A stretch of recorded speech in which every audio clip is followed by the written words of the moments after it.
In the past, HTC has had a wide selection of mid-range devices that it releases, giving you the option to pick and choose which features that you actually want in your phone. But since HTC has been cutting back on the total number of unique devices that it releases every year, in the second half of 2017, we only have one mid-range device from HTC.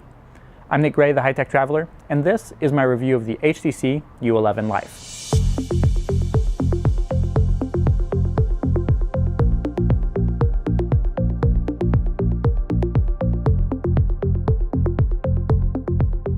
Now you might look at this phone and think that it's built with the same glass and metal as the iconic HTC U11 and U11 Plus, but looks can be deceiving.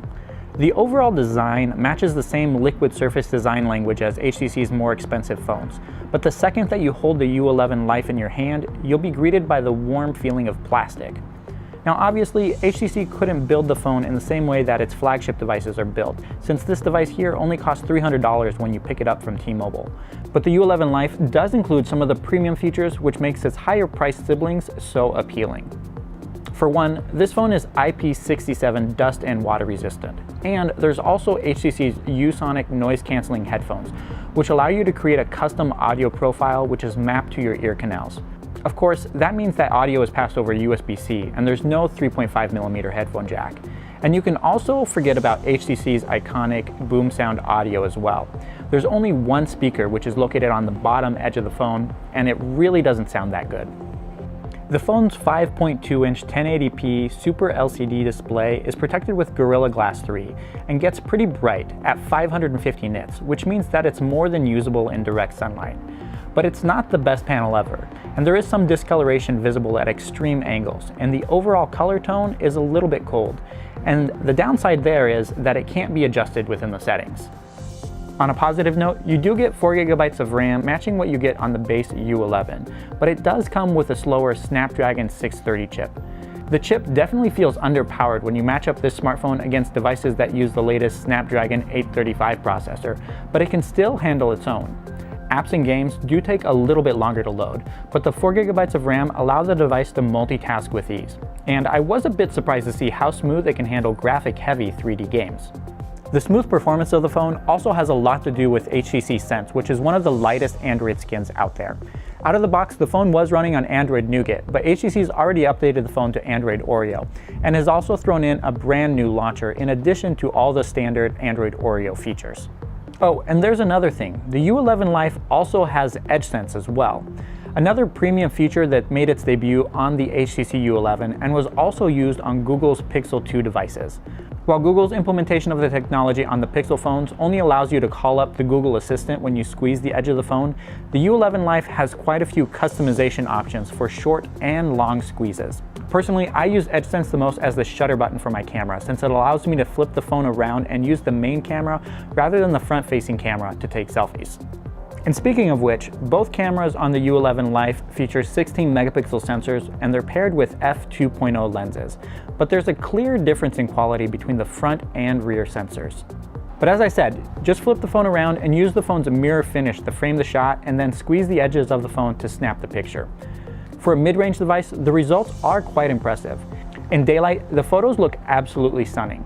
That's because it uses the same HDR auto feature as HTC's more expensive devices.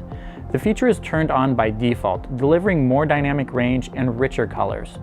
The main sensor does pack in a lot of pixels, but it's not on the same level as what you get on flagship devices that use 12 megapixel sensors, and it also lacks optical image stabilization. As for the front-facing camera, you can get some good shots in daylight, but I don't recommend using it all if lighting conditions aren't just perfect.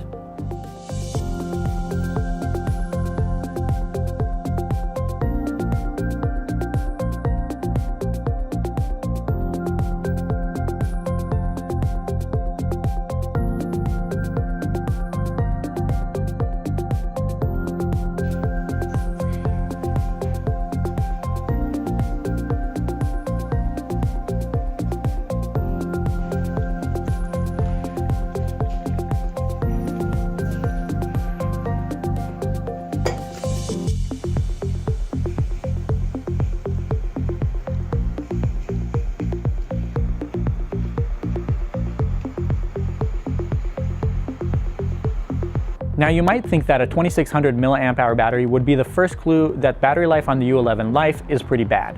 But thanks to its lower resolution display and power-sipping Snapdragon 630 processor, you can easily get a full day on a single charge.